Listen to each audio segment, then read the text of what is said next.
In the heart of the vast African savanna, nestled between rolling hills and thick forests, lay a small village. It was a village untouched by time, where traditions ran deep, and the spirits of the ancestors watched over the people.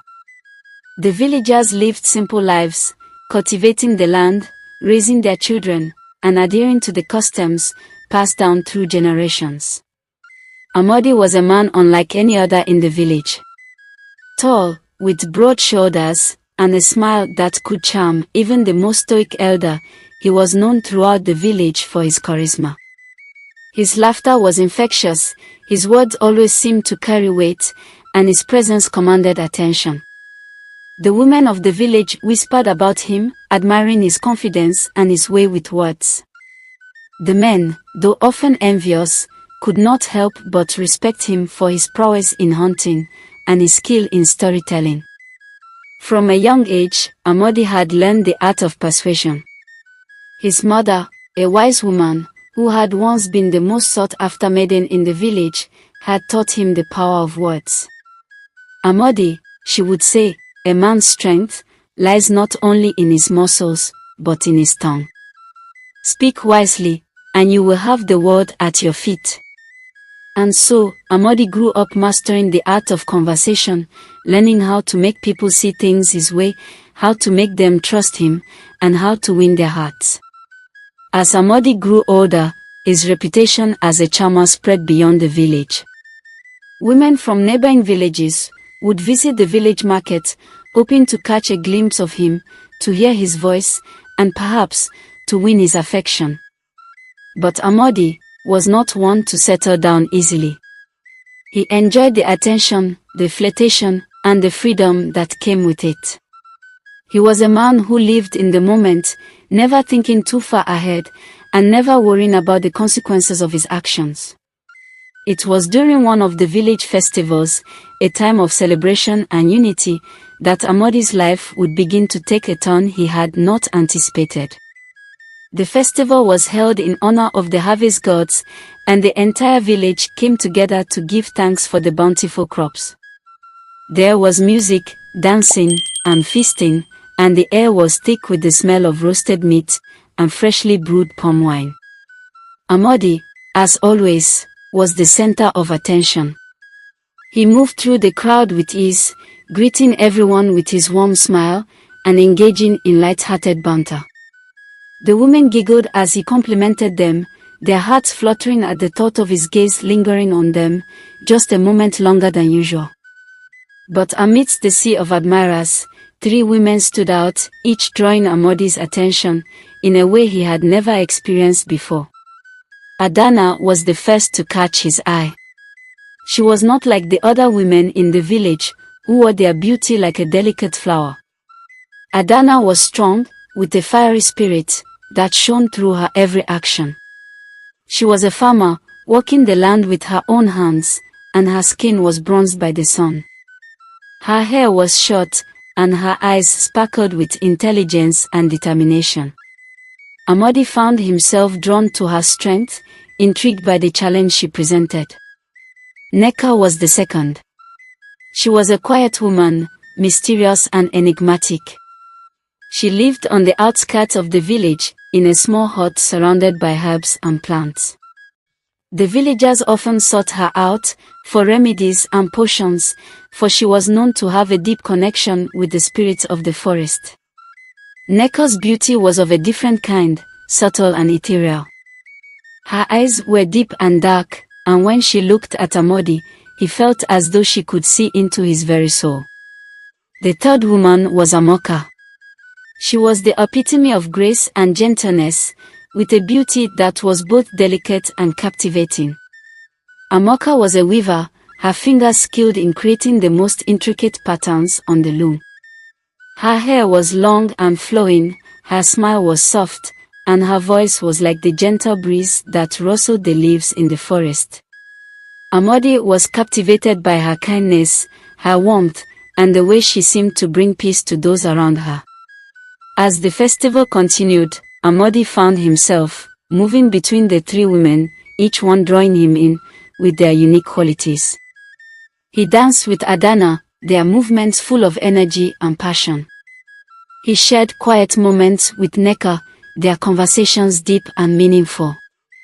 And he laughed with Amoka, enjoying the simple pleasure of her company. But as the night wore on, Amodi began to feel a sense of unease. He had always enjoyed the attention of women, but this was different. These three women were not like the others he had known. They were strong, intelligent, and independent, each with a spirit that matched his own. For the first time in his life, Amodi felt uncertain. He was no longer in control, and the realization both excited and frightened him. As the festival came to an end, the moon hung high in the sky, casting its silver glow over the village. The drums had fallen silent, and the villagers began to make their way back to their homes, carrying with them the memories of the night's festivities. But for Amodi, the night was far from over. The images of Adana, Neka, and Amoka danced in his mind, their faces vivid, and their voices echoing in his thoughts. He walked slowly through the village, his steps uncharacteristically hesitant. The usual confidence that guided him seemed to falter as he considered the women who had captivated him so completely. Each one had left a mark on his heart, and for the first time, he found himself unable to choose. How could he, when each one was so different, so unique?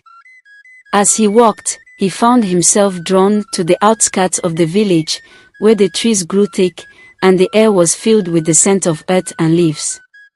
It was here that Neka lived, in her small hut, surrounded by the wild herbs and plants she used in her healing practices.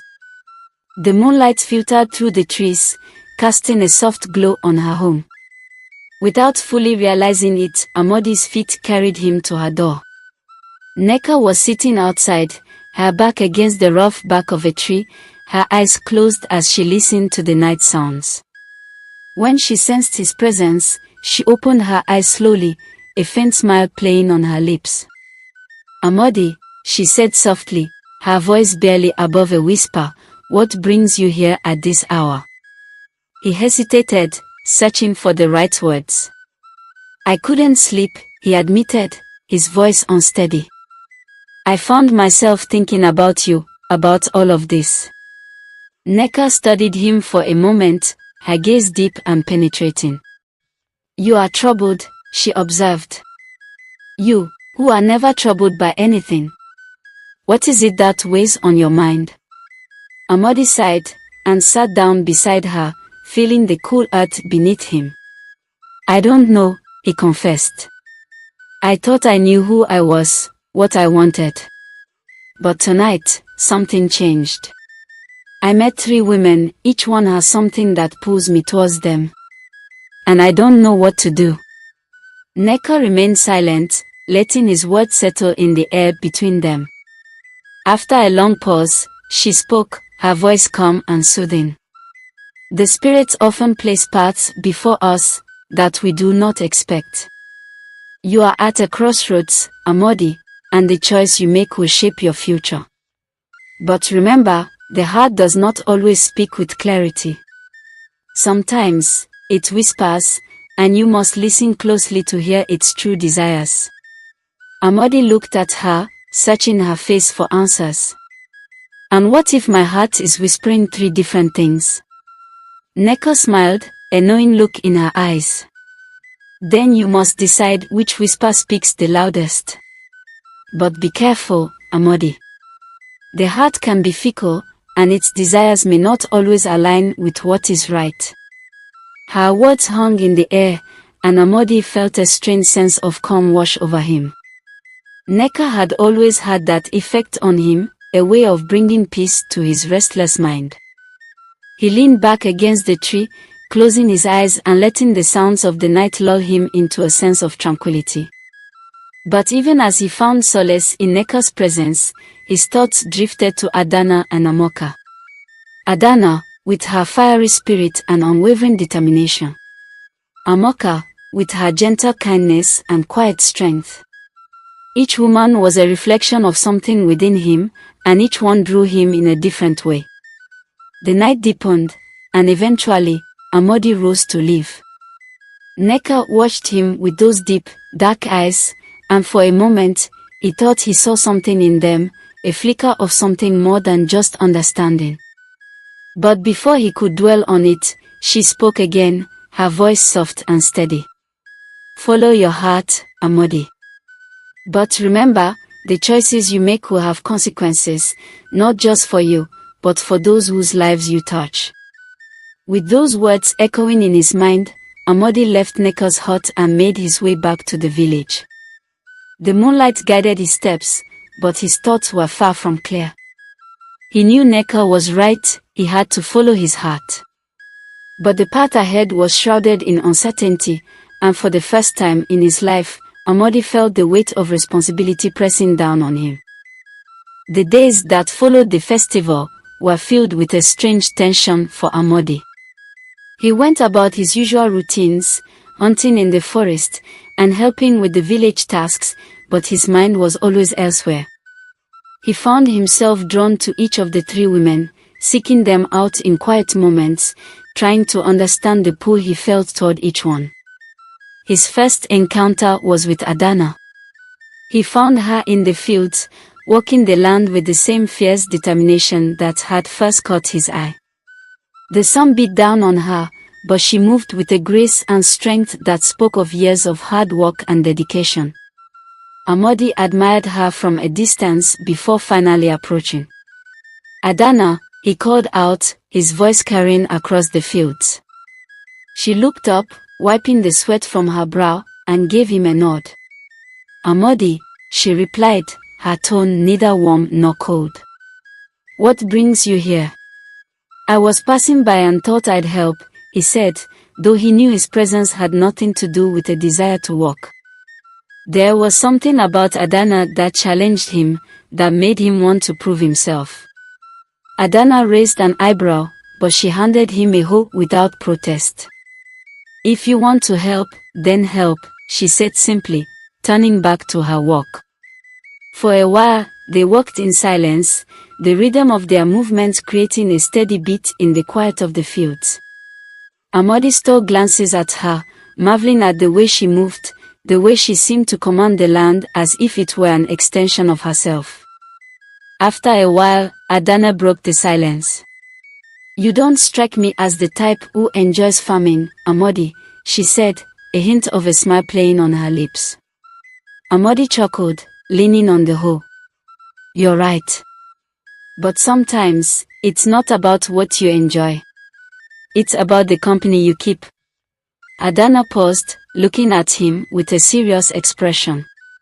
"Amadi, you and I both know you're not here to farm. What do you really want?" The directness of her question caught him off guard, but it was one of the things he admired about Adana. She didn't play games.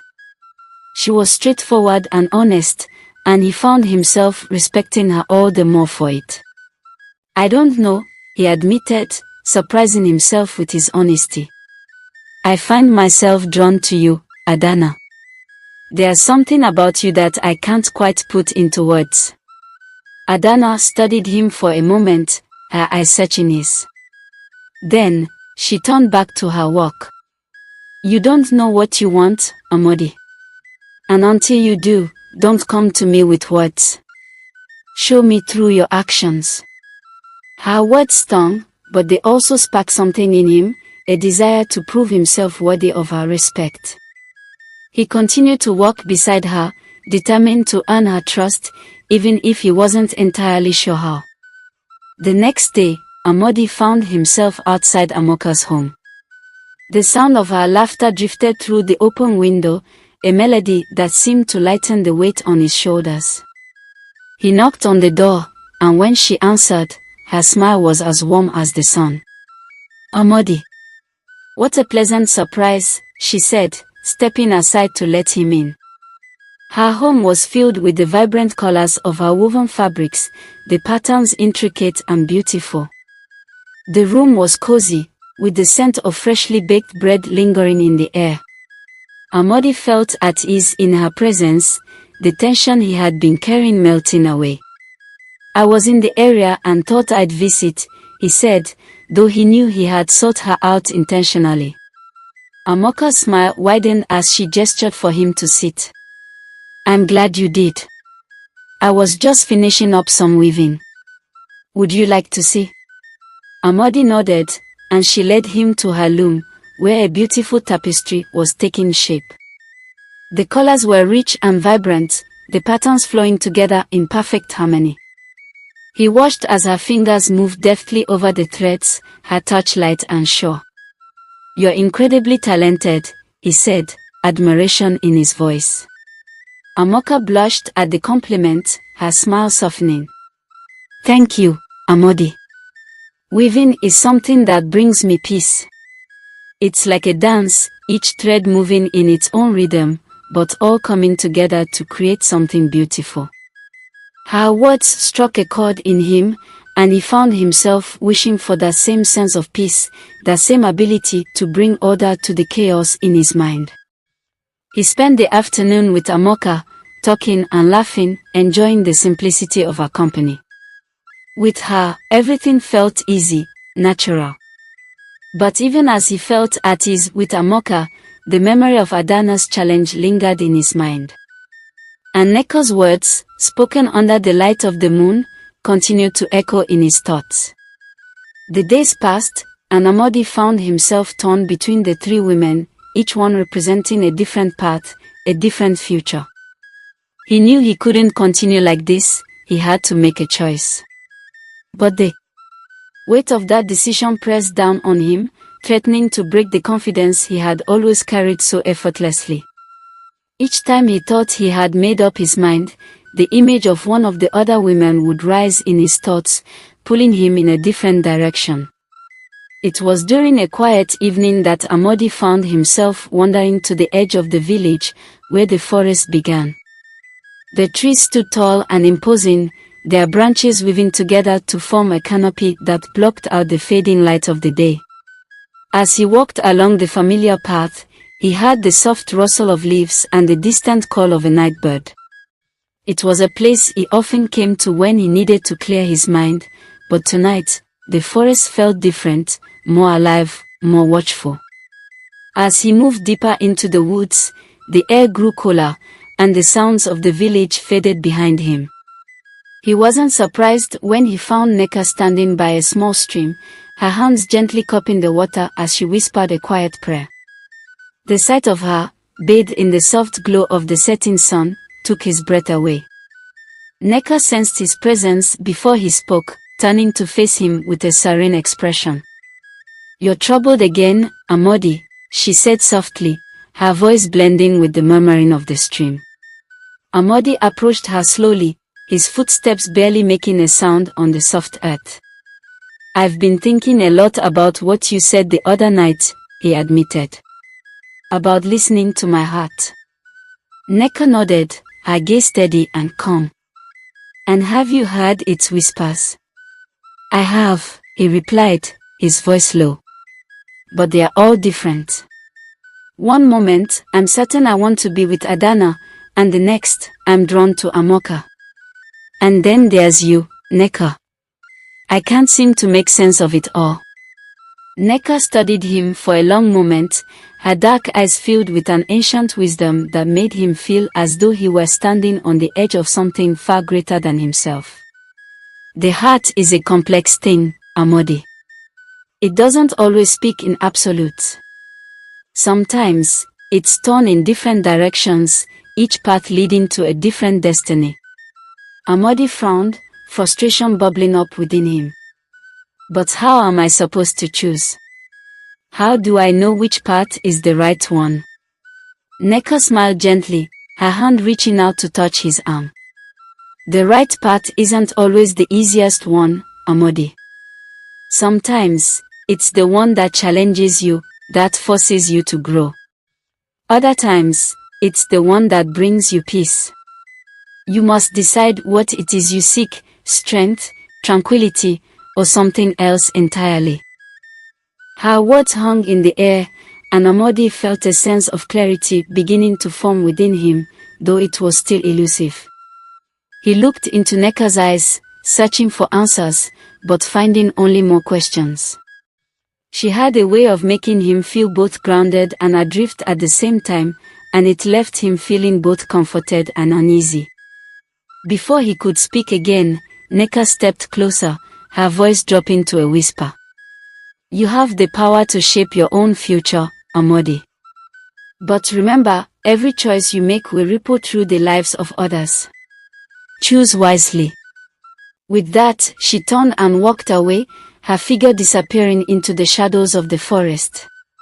Amodi stood there for a long time, the weight of her words pressing heavily on his shoulders. He knew he couldn't avoid the decision forever, but he also knew that rushing into it would only lead to heartache for all involved. In the days that followed, Amodi threw himself into his work, hoping that the physical exertion would clear his mind and help him find the answers he sought.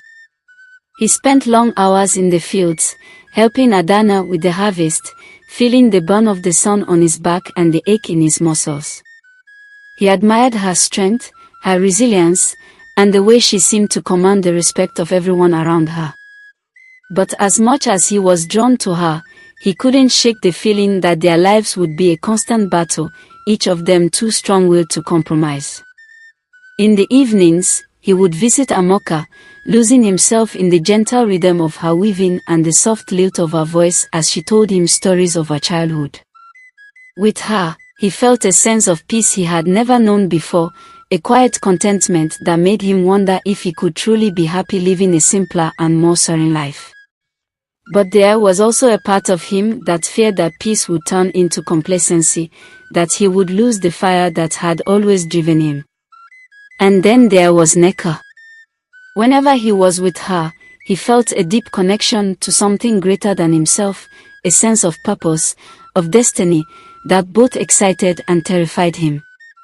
She saw through him in a way that no one else could, and he knew that being with her would challenge him to confront the parts of himself he had always tried to hide.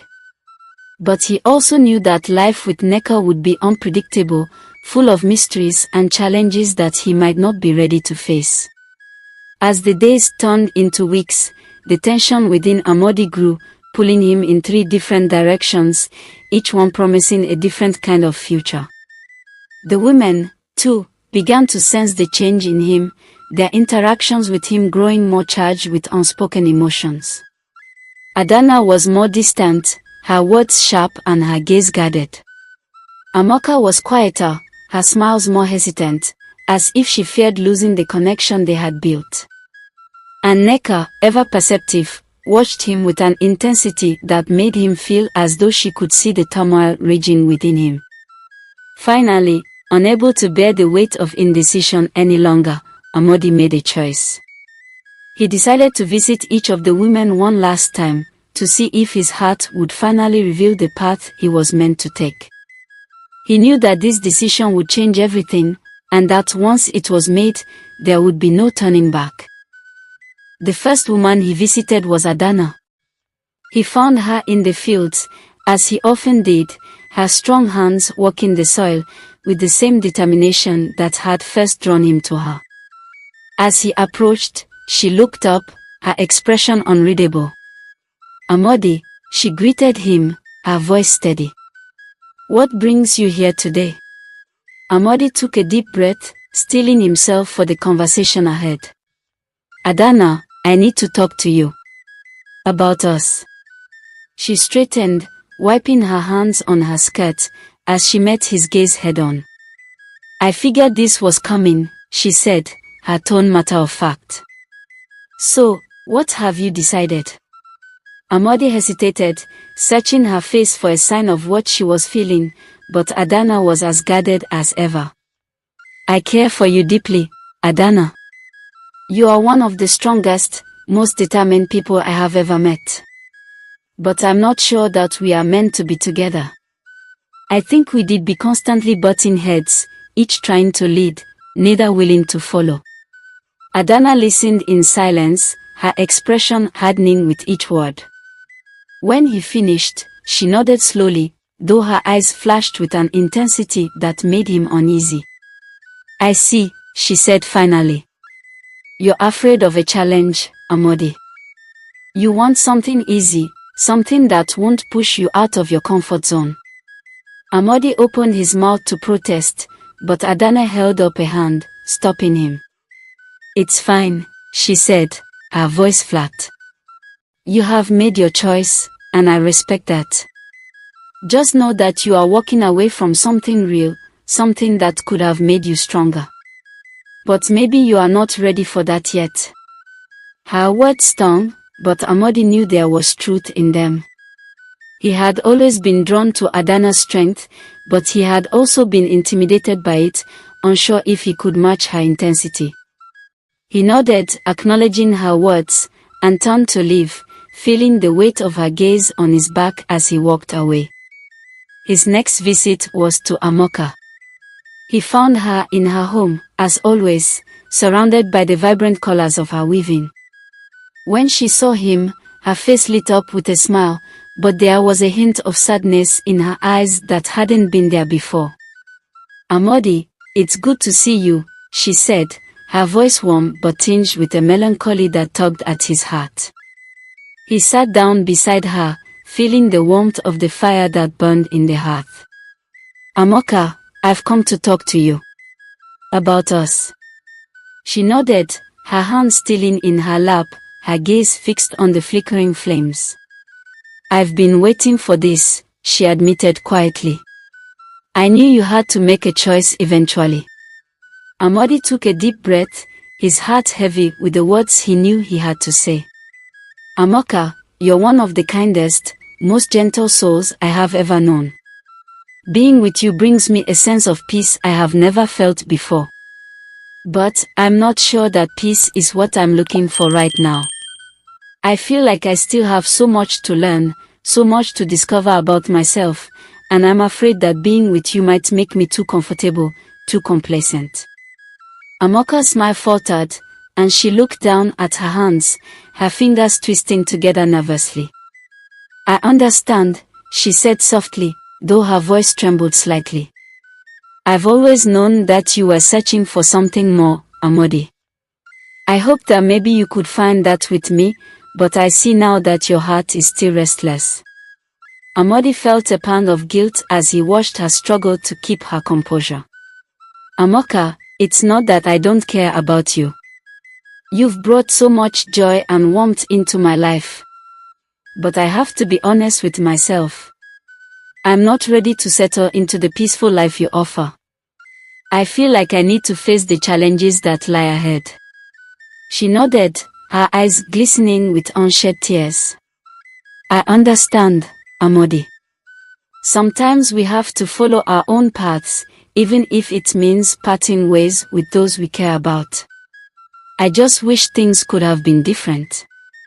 Amodi stood, feeling the weight of his decision press heavily on his shoulders. I will always cherish the time we've spent together, Amoka. I hope you find the happiness you deserve. With that, he left her home, his heart heavy with the finality of his choice. As he walked through the village towards Neka's hut, he felt the sting of his previous decisions more acutely. He had chosen to visit Neka last, and he knew that this meeting would be the most difficult of all. Arriving at Neka's home, he found her sitting outside, her gaze fixed on the horizon. The moon was just beginning to rise, casting a soft glow over the landscape. She looked up as he approached, her eyes reflecting a depth of understanding that seemed almost otherworldly. Neka, he began, his voice barely above a whisper, I've come to talk to you about my decision. Neka gestured for him to sit beside her. I've been expecting you, she said softly. The choice you've been struggling with is now clear to you. Amodi sat down, the cool night air wrapping around him like a shroud. I've visited Adana and Amoka, he said, his voice heavy with emotion. And I've realized that my heart is most aligned with the path that leads to you. I feel a connection with you that is unlike anything I've ever experienced. Neka looked at him with a calm knowing smile. And what is it about this connection that draws you so strongly? I feel as though you understand me in ways no one else does, Amodi confessed. You challenge me to confront myself, to grow. I've been drawn to your wisdom and your strength, and I believe that being with you would help me find the direction I'm searching for. Nneka's eyes softened, and she reached out to take his hand. Amodi, the path of growth is not an easy one. It will require you to face your own fears and insecurities. But it will also bring you the opportunity to become the person you are meant to be. Amodi nodded, feeling a sense of clarity settle over him. I'm ready to take that path, Nneka. I know it won't be easy, but I believe that together, we can navigate whatever comes our way. Nneka squeezed his hand gently. Then let us embark on this journey together. But remember, Amodi, the choices you make will have consequences. We must tread carefully, for the path we choose will shape not only our futures but also the lives of those around us. Amodi felt a surge of resolve. I understand that, Nneka. I've come to realize that I need to face these challenges, to discover who I truly am and what I'm meant to become. I want to embrace the uncertainties and the lessons they bring. Nneka's eyes softened, and she reached out to touch his hand. Then you have made your choice. It will not be easy, but it will be a path of growth and transformation. As the evening darkened into night, Amodi felt a sense of clarity and acceptance that has eluded him for so long. He knew the journey ahead would be fraught with challenges, but he was ready to face them with Nneka by his side. The choice had been difficult, but it had brought him to a place of understanding about himself and his desires. As they sat together under the moonlight, Amodi felt a newfound sense of peace, knowing that he had finally found his path.